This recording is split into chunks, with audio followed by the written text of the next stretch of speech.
तो hello everyone, मैं हूं प्रिंस फरबात, आपका कॉन्सेप्चुअल लोचा चैनल पे स्वागत करता हूं। आज हम देखेंगे मेटल्स एंड नॉन मेटल्स और कार्बन एंड इट्स कंपाउंड। हमने already chemical reaction and equations, acid base and salt के केमिकल इक्वेशंस, सारे केमिकल इक्वेशन एंड रिएक्शंस देख लिए हैं। अब हम मेटल एंड नॉन मेटल्स और कार्बन एंड इट्स कंपाउंड के सिर्फ रिएक्शंस अपन डिस्कस कर रहे हैं। सिर्फ रिएक्शंस डिस्कस करने से क्या हो रहा है कि अपना टाइम भी बच रहा है और जो इंपॉर्टेंट है वो देख रहे हैं, ठीक है ना। क्योंकि केमिकल रिएक्शन ये ज़्यादा लोगों को याद नहीं हो रहे हैं, समझ में नहीं आ रहा है, तो उसी को हम डील कर रहे हैं। चलिए जल्दी जल्दी डील करते हैं। तो स्टार्ट करते हैं reaction of metals with oxygen के साथ। तो ऑक्सीजन के साथ मेटल कैसे रिएक्ट करता है ये देखते हैं। तो देखो, जब मेटल ऑक्सीजन के साथ रिएक्ट करता है तो मेटल का ऑक्साइड बनाता है। ठीक है भैया, हमें समझ में आ गया। तो देखो, ये कॉपर क्या है, मेटल है कि नहीं? हाँ भैया, कॉपर मेटल है। मेटल जब ऑक्सीजन के साथ रिएक्ट करा तो क्या बनाया? देखो, कॉपर ऑक्साइड बनाया कि नहीं? हाँ भैया। तो कॉपर ऑक्साइड जब बनाया तो ये ब्लैक इन कलर होता है। ठीक है, कॉपर ऑक्साइड ब्लैक कलर का होता है, दिमाग में रखना। पूछ देगा नहीं तो एक्स वाई खत्म हो जाएगा। ठीक है, अब देखो, एल्यूमिनियम जब ऑक्सीजन के साथ रिएक्ट कराएगा तो क्या बनाएगा? एल्यूमिनियम ऑक्साइड बनाएगा। ठीक है भैया, समझ में आ गया। चलो आगे जल्दी। ठीक है, चलो आगे चलते हैं। अब सम रिएक्शंस ऑफ एम्फोटेरिक ऑक्साइड। ये एम्फोटेरिक ऑक्साइड क्या होता है भैया? तो वो ऐसा मेटल ऑक्साइड होते हैं कुछ जो कि एसिड और बेस दोनों के साथ रिएक्ट करते हैं। मीन्स क्या क्या क्या भैया, क्या मीन्स एसिडिक बिहेवियर भी शो करेंगे, बेसिक बिहेवियर भी शो करेंगे। ये कैसे पता चलेगा? तो देखो कि यहाँ पे देखो, यहाँ पे जादू देखो, जादू, हाँ सही में जादू दिखा रहा हूँ। देखो यहाँ पे HCl क्या है? ये एसिड है। हाँ एसिड है। यहाँ पे AlCl3 क्या है? सॉल्ट है। और ये H2O वाटर है। ठीक है भैया, ये तो हमें भी पता है। तो दिखाना, बताना क्या चाहते हो बताओ। तो ये देखो, अगर ये एसिड होगा, ये बेस होगा, तभी तो बेस प्लस एसिड रिएक्ट करेगा, तभी सॉल्ट वाटर बनेगा। ये सॉल्ट और वाटर है, इसमें कंफ्यूजन नहीं है, और ये एसिड है, इसमें कंफ्यूजन नहीं, यानी ये बेस है। हाँ भैया, ये तो हमें पता ही नहीं था।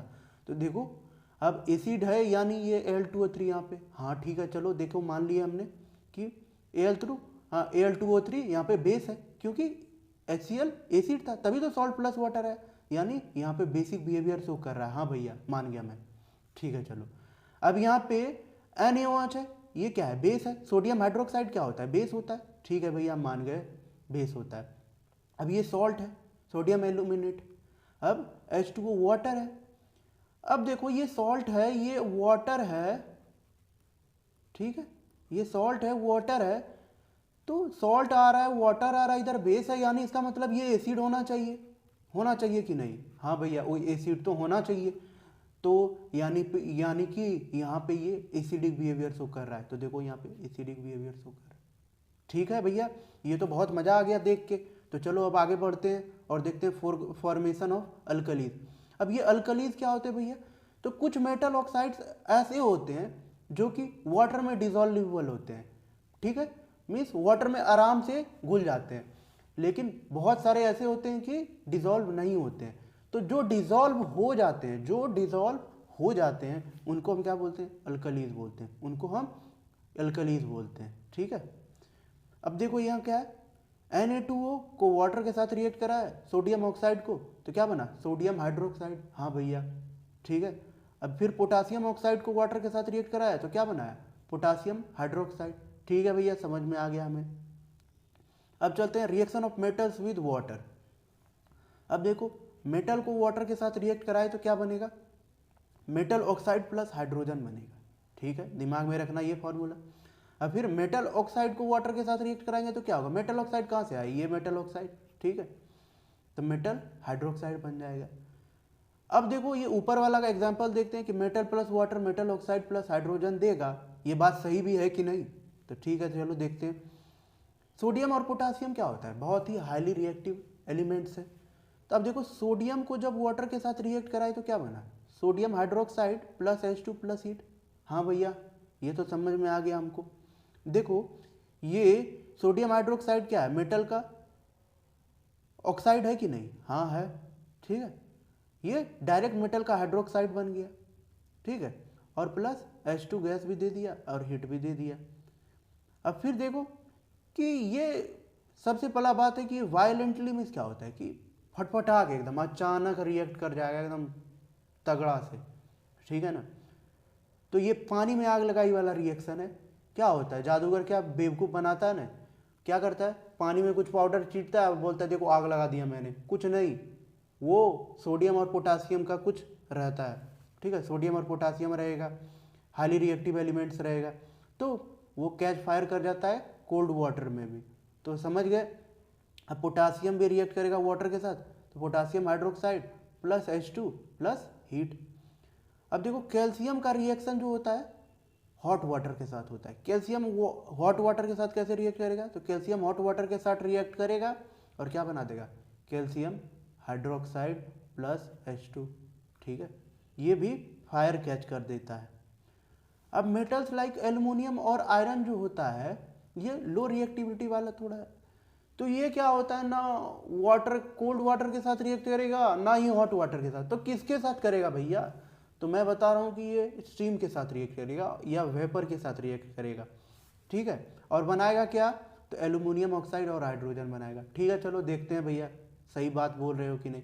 तो देखो एल्युमिनियम वाटर के साथ रिएक्ट किया तो क्या बनाया, aluminium oxide plus hydrogen gas, हाँ भैया, ठीक है। अब फिर देखो आयरन रिएक्ट किया वाटर के साथ तो क्या बना, Fe3O4 प्लस 4H2, हाँ ये तो मज़ा आ गया देख के। चलो अब आगे चलते हैं। अब चलो देखते हैं reaction of metals with acids. Acids के साथ रिएक्शन देखते हैं किसका, मेटल का। तो मेटल जब डाइल्यूट एसिड के साथ रिएक्ट करता है तो क्या करता है, सॉल्ट प्लस हाइड्रोजन गैस बनाता है, ठीक है, देखते हैं। चलो जिंक के साथ रिएक्ट किया हाइड्रोक्लोरिक एसिड तो क्या बनाया, ZnCl2 प्लस H2। एक ऐसा वाला आपने देखा भी होगा, एक्सपेरिमेंट एक्टिविटी में दिया हुआ है कि जिंक ग्रेन्यूल्स में जिंक ग्रेन्यूल्स डाले और इसमें क्या हाइड्रोक्लोरिक एसिड या सल्फ्यूरिक एसिड डाल दिए थे, तो क्या हुआ था, एक्टिविटी था केमिकल रिएक्शन इक्वेशन वाले चैप्टर में, तो क्या बन रहा था, ZnCl2 प्लस H2, ठीक है, तो वही वाला है। अब क्या है कि H2 गैस इवॉल्व नहीं होगा, कब, याद रखना, एसिड के साथ रिएक्ट करने पे तो बनता है, ठीक है, हाइड्रोजन गैस निकलता है, लेकिन एक्सेप्शन है, एक्सेप्शन आ गया भैया केमिस्ट्री में एक्सेप्शन, हाँ आ गया। तो देखो क्या है कि मेटल के साथ रिएक्ट करता है तो क्या है कि HNO3 जो है, HNO3 एक ऐसा एसिड है जो कि H2 गैस इवॉल्व नहीं होने देता है, ठीक है। अब इसमें भी एक्सेप्शन है कि किसी किसी में H2 गैस इवॉल्व हो भी जाता है HNO3 के साथ रिएक्शन में भी। वो कौन कौन सा एलिमेंट है भैया बता दो जल्दी, नहीं तो मजाक नहीं आया, मज़ा नहीं आ रहा। तो देखो मैग्नीशियम और मैग्नीज के साथ जब रिएक्ट करता है HNO3 तो H2 गैस दे देता है। मैग्नीशियम और मैग्नीज भी क्या है, मेटल है कि नहीं, हाँ ठीक है भैया, समझ में आ गया कि मैग्नीशियम और मैंगनीज ही ऐसा मेटल है जो कि HNO3 के साथ भी रिएक्शन करने के बाद भी H2 गैस देता है, ठीक है, और बाकी जितना भी रहेगा मेटल HNO3 के साथ रिएक्शन पे H2 गैस नहीं देगा, ठीक है। चलो भैया हम समझ गए। अब reaction of metals with other metals, यहाँ देखो metal A salt solution of B। अब मेटल का नाम है A और सॉल्ट सोल्यूशन का नाम है B, लेकिन यहाँ पे क्या बन गया, सॉल्ट सोल्यूशन ऑफ A और मेटल बन गया B। यहाँ देखो मेटल A था, मेटल का यहाँ B हो गया, यहाँ सॉल्ट सोल्यूशन ऑफ B था, सॉल्ट सोल्यूशन ऑफ A हो गया, मतलब उल्टा पुल्टा हो गया, ठीक है, तो समझ में आ गया। अब देखो कि आयरन डिस्प्लेस करता है copper from copper sulphate solution. अब वही देखो ऊपर वाला का एग्जाम्पल है, यही वाला का एग्जाम्पल है ये। अब देखो आयरन था, ठीक है भैया, आयरन का नेल डिप कर दिए थे अपन किसमें, CuSO4 में, कॉपर सल्फेट सॉल्यूशन में, जो कि ब्लू कलर का होता है। तो क्या हुआ कि देखा कुछ देर बाद क्या कि आयरन सल्फेट का जो ये सॉल्यूशन था जो ना, ये पूरा फेड हो गया। फेड हो गया मतलब क्या हुआ, खत्म, कलर खत्म, ठीक है। अब फिर यहाँ पे कॉपर बच गया, ये कॉपर का जो है इस पे चढ़ गया, ठीक है, ये लेयर इस पे चढ़ गया और ये ब्राउन कलर का हो गया और blue colour of copper sulphate got faded, ठीक है भैया, हमें समझ में आ गया। अब देखो बर्निंग ऑफ मैग्नीशियम रिबन, वो आपने पहले भी पढ़ा था, एक्टिविटी में भी था, यहाँ पे भी देख लो कि Mg+O2 गिव्स अस MgO, ठीक है। ऐसे भी बताया था कि मेटल जब ऑक्सीजन के साथ रिएक्ट करता है तो क्या बनाता है, मेटल ऑक्साइड बनाता है। अब देखो ये मेटल ऑक्साइड जब वाटर के साथ रिएक्ट करेगा तो क्या बनाएगा, मेटल हाइड्रोक्साइड बनाएगा। ये भी तो अभी बताया था। हाँ भैया ठीक है। अब मेटल हाइड्रोक्साइड क्या होता है, बेसिक इन नेचर होता है। हाँ भैया ये भी हम जानते हैं। ठीक है चलो, अब NaCl कैसे फॉर्मेशन होगा चलो देखते हैं। तो देखो यहाँ पे सोडियम के पास क्या है, कितना इलेक्ट्रॉन है, ठीक है भैया 11। तो इलेक्ट्रॉनिक कॉन्फ़िगरेशन करो तो बाबू, तो बोलेगा 281। ठीक है 281 आपने बोला। अब 1 क्या एक्स्ट्रा है, तो ये क्या चाहेगा 1 डोनेट कर दे। तो देखो यहाँ पे 1 इलेक्ट्रॉन एक्स्ट्रा है। ठीक है, अब क्लोरीन को चाहिए 1 इलेक्ट्रॉन, क्यों 287 है इसका, ये एक कर लेगा तो ये क्या हो जाएगा, पूरा इसका वैलेंसी सेटिस्फाई हो जाएगा। तो अब क्या करेगा, ये इलेक्ट्रॉन एक लेगा। तो यही वाला प्रोसेस यहाँ पे दिखा दिए कि सोडियम अपना 1 इलेक्ट्रॉन जो है क्लोरीन को डोनेट कर दे रहा है और सोडियम क्लोराइड बना ले रहा है। ठीक है भैया, हमें समझ में आ गया। अब आगे चलो। अब देखो ये थोड़ा सा ध्यान देने वाली टॉपिक है, इसीलिए ध्यान से पढ़िएगा। देखो एनरिचमेंट और कंसंट्रेशन ऑफ ओर्स, ये क्या होता है भैया कि देखो जब मेटल्स को मेटल कहाँ पाए जाते हैं, अर्थ के क्रस्ट में और अंदर में, अर्थ के अंदर से निकालते हो तुम। ठीक है, डिग करके खोद करके निकालते हो। ठीक है, तो ओर्स जब रहते हैं तो डायरेक्टली तुम यूज़ नहीं कर सकते। मेटल निकाले तुम धरती के अंदर से और यूज़ कर लोगे, ऐसी कोई बात नहीं है। ठीक है, कुछ होते हैं कि फ्री स्टेट में पाए जाते हैं, तो इसका भी मतलब नहीं है फ्री स्टेट में भी पाए जाते हैं तो भी उनके पास कुछ ना कुछ इम्प्योरिटीज रहेंगी ही रहेंगी। ठीक है, कुछ ना कुछ इम्प्योरिटीज रहेंगी तो उनको निकालना पड़ेगा। तो उनको हाथ से चुन के तो निकाल नहीं सकते, तो उनको निकालने के लिए कुछ प्रोसेस होते हैं। ठीक है, अब देखो क्या है कि कैसे एक्सट्रैक्ट करें मेटल्स को। अब देखो सबसे पहले देखते हैं लो रिएक्टिविटी वाले को।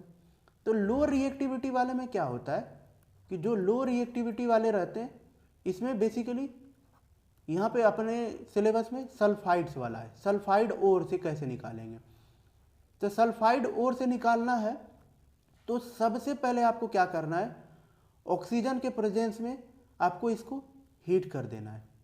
क्या करना है, ऑक्सीजन के प्रेजेंस में हीट कर देना है। तो ये किस में कन्वर्ट हो जाएगा, ये डायरेक्ट कन्वर्ट हो जाएगा किस में, ऑक्साइड में। आपको ऑक्साइड में कन्वर्ट करना है। ऑक्साइड में कन्वर्ट करने के बाद हम क्या करेंगे, ये हो गया ऑक्साइड में कन्वर्ट, ऑक्सीजन के प्रेजेंस में हीट कर दिए तो ये ऑक्साइड में कन्वर्ट हो गया। अब जो ऑक्साइड में कन्वर्ट हो गया, आप क्या करेंगे इसको, अब ऑक्साइड में कन्वर्ट होने के बाद हम डायरेक्ट हीट कर देंगे तो आराम से हमको क्या मिल जाएगा, वो मेटल मिल जाएगा जो हमको एक्सट्रैक्ट करना है।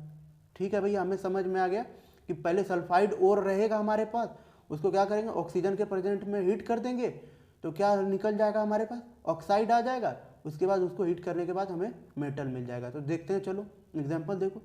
ये क्या था, मर्क्यूरी का सल्फाइड, मर्क्यूरिक सल्फाइड।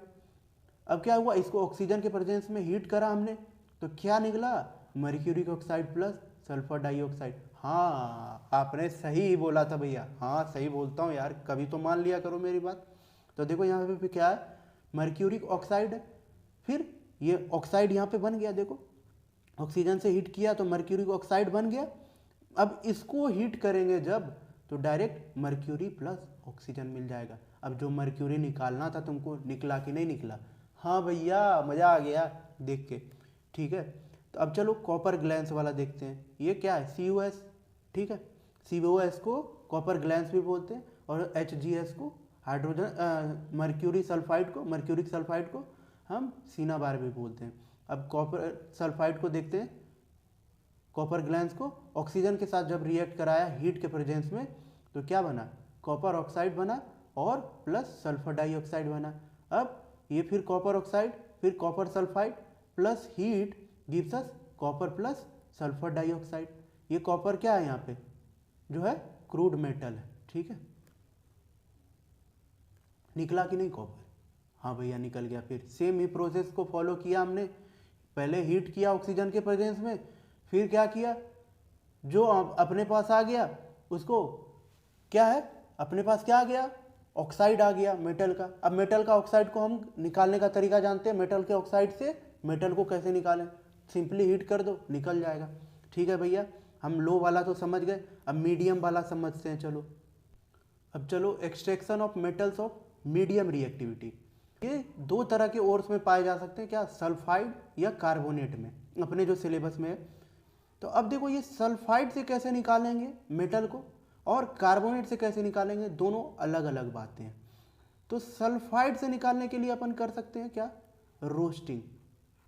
ठीक है, रोस्टिंग कर देंगे और उसके बाद क्या होगा, यहाँ पे कार्बोनेट को निकालने के लिए क्या करेंगे, कैल्किनेशन। क्या करेंगे, कैल्किनेशन। ठीक है, कैल्किनेशन प्रोसेस से निकालेंगे। अब क्या है कि रोस्टिंग करने के बाद अपने पास आ जाएगा मेटल का ऑक्साइड। ठीक है, मेटल का ऑक्साइड आ जाएगा।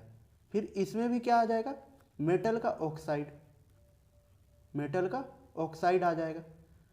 अच्छा भैया, फिर देखो ये मेटल का ऑक्साइड जो है यहाँ पे, इसमें मीडियम लो वाले से क्या अंतर है कि उसमें लो वाले में हम क्या कर रहे थे, लो वाले में हम डायरेक्ट सिर्फ हीटिंग कर दे रहे थे, तो मेटल ऑक्साइड से हमारा क्या निकल जा रहा था, मेटल ऑक्साइड से हमें क्या मिल जा रहा था, मेटल मिल जा रहा था।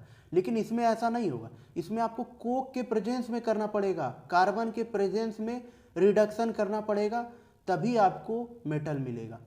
ठीक है, और यहाँ पे भी सेम चीज़, कार्बन के प्रेजेंस में करेंगे तभी आपको मेटल मिलेगा।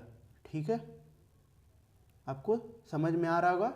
ठीक है, ये मेटल है, ये हो गया। इस तरह से आप क्या कर सकते हैं, मीडियम रिएक्टिविटी वाला निकाल सकते हैं। अब देखिए सेम चीज़ हो रहा है कि नहीं। रोस्टिंग क्या होता है, रोस्टिंग में क्या होता है कि उसको हीट करेंगे और उसके मेल्टिंग पॉइंट से कम पे, ठीक है, जितना में मेल्ट कर देंगे, मेल्ट करके निकाल देंगे, यही करना है अपने को। ठीक है, तो देखो क्या है, जिंक सल्फाइड था, ऑक्सीजन के साथ रिएक्ट कराए और रोस्टिंग कर दिए, तो क्या हुआ, zinc oxide plus sulphur dioxide बन गया। और वही कैल्किनेशन में क्या है, थर्मल डिकम्पोजिशन, थर्मली डिकम्पोज कर देते हैं, हीट इतना कर देते हैं कि उसको वो अपने आप टूट जाता है। यहाँ पे मेल्ट करके निकाल रहे थे, यहाँ पे हीट करके निकाल रहे हैं। तो हीट करने पे बाद क्या होगा, फिर zinc oxide plus carbon dioxide बन जाएगा। देख लो दोनों में ऑक्साइड बन गया कि नहीं, हाँ बन गया। अब देखो ऑक्साइड से कैसे निकालेंगे, तो फिर बोला था ना मैंने कि कार्बन के साथ रिएक्ट करेंगे, इसी को क्या बोलते हैं, रिडक्शन विथ कार्बन को ही स्मेल्टिंग बोलते हैं। स्मेल्टिंग क्या होता है, रिडक्शन विथ कार्बन। तो क्या बन गया अपना, जिंक प्लस कार्बन मोनोऑक्साइड बन गया। हाँ भैया, हमें समझ में आ गया।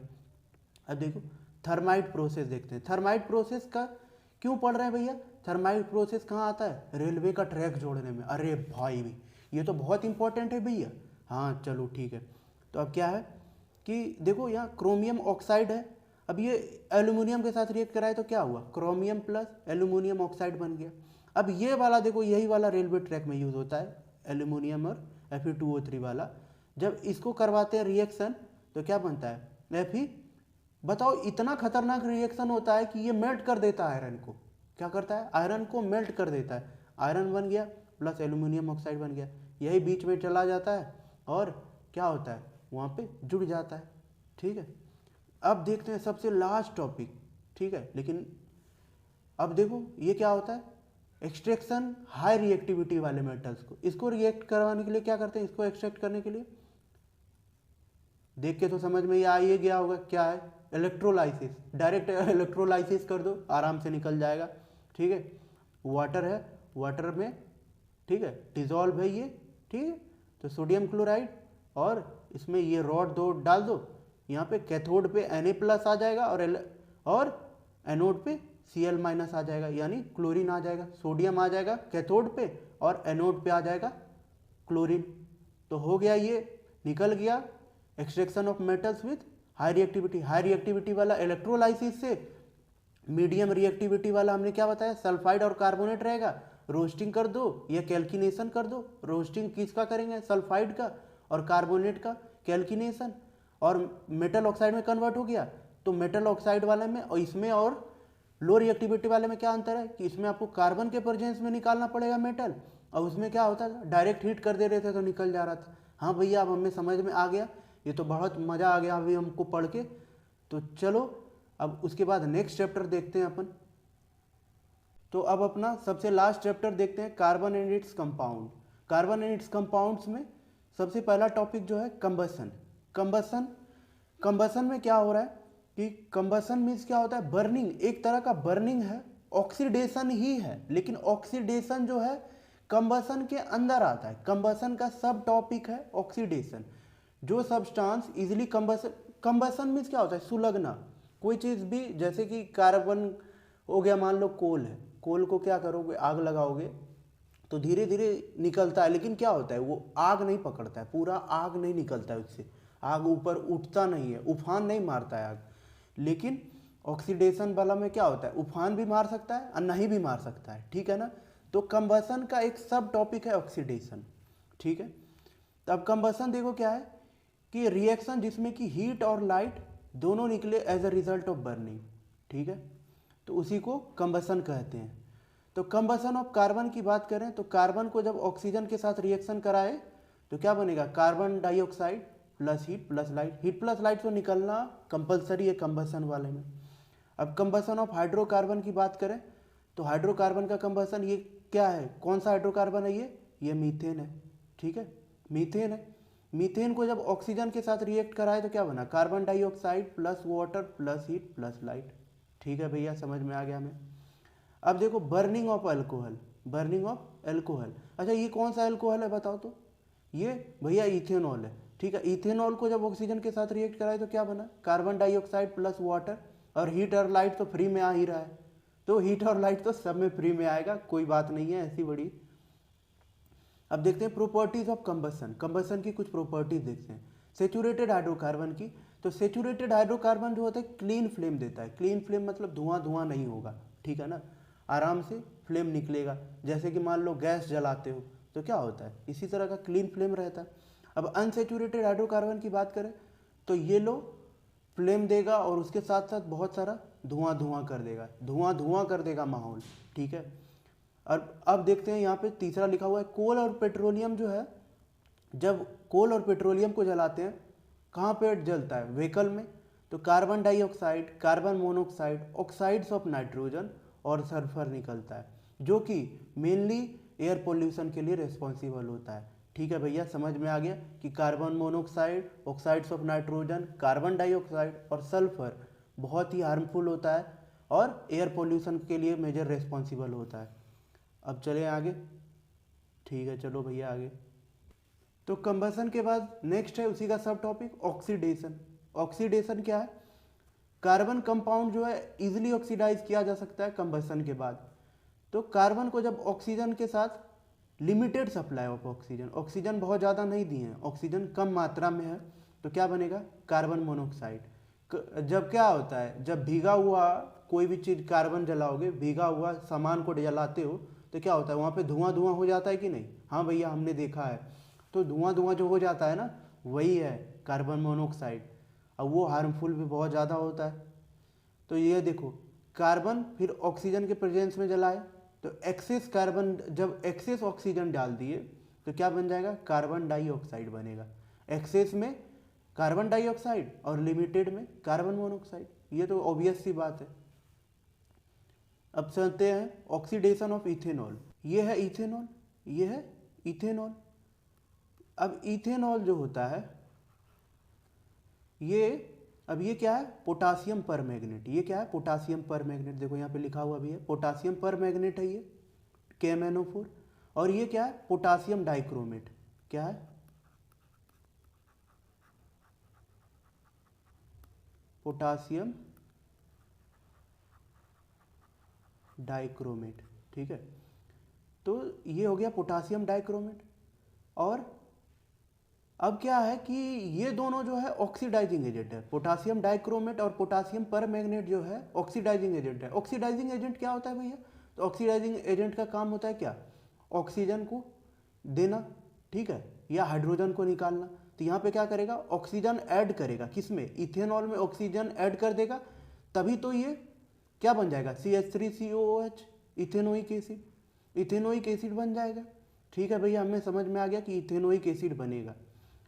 अब देखो कि इसमें इसके साथ साथ क्या, हीट का भी जरूरत है, तो क्या हुआ, CH3COH इथेनॉल में, इथेनॉल को रिएक्ट करवाए किसके प्रेजेंस में, या अल्कलीन KMnO4 प्लस हीट, या acidified potassium dichromate plus heat, heat तो दोनों में है, तो ये दोनों कोई भी ऑक्सीडाइजिंग एजेंट यूज कर सकते हो तुम।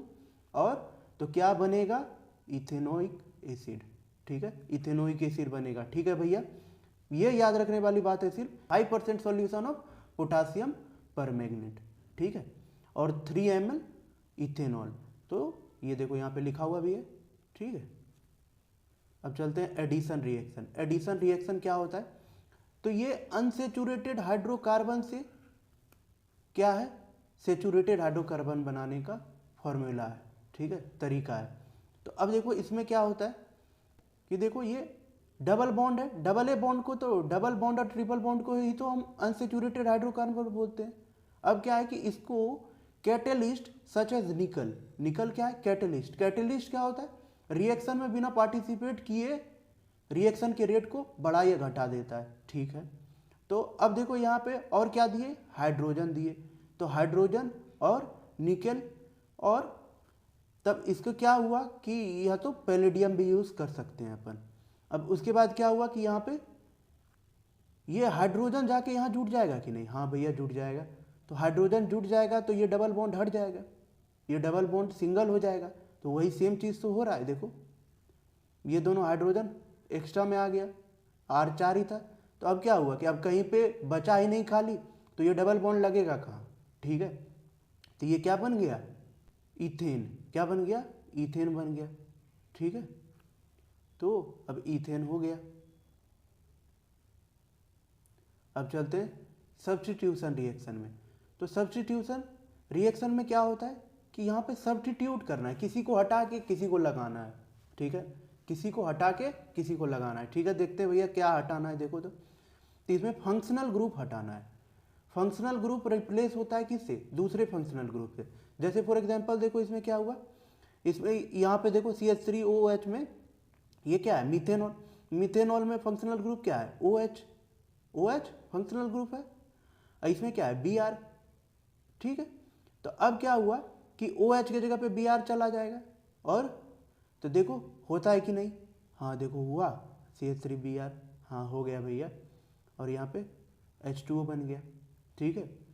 अब उसी तरह यहाँ पे ये गलत लिखा गया, Cl होगा, ठीक है, वो आप समझ भी ही जाएंगे मुझे उम्मीद है। तो देखो लेकिन यहाँ पे क्या है, CH4 + Cl2 था।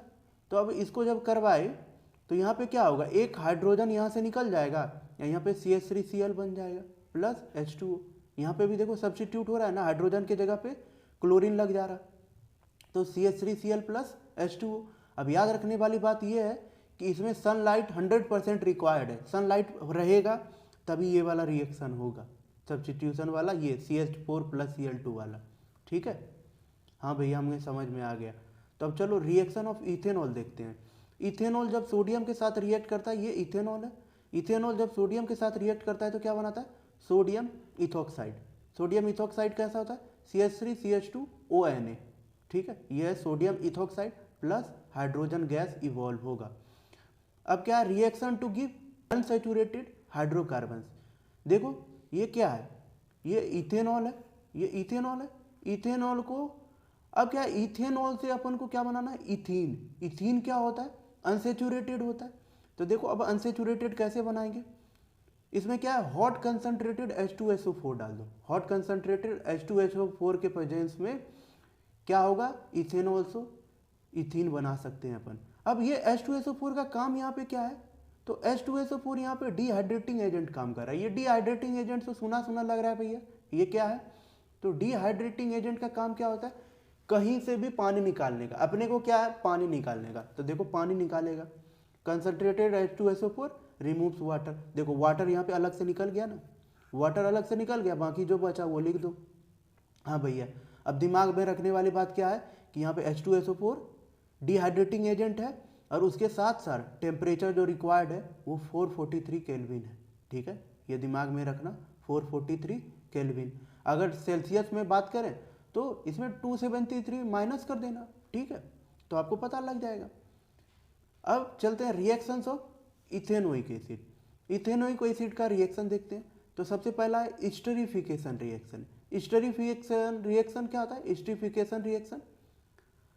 Reaction of acids with alcohol, acid को अल्कोहल के साथ रिएक्ट करा दो तो वो क्या देगा, ईस्टर देगा। अब देखो यहाँ पे, अब ईस्टर सबसे पहले होता क्या है, तो ईस्टर जो होता है स्वीट स्मेलिंग सब्सटेंस होता है जिसको कि परफ्यूम बनाने में यूज़ किया जाता है, ठीक है, और फ्लेवरिंग एजेंट की तरह भी यूज़ होता है।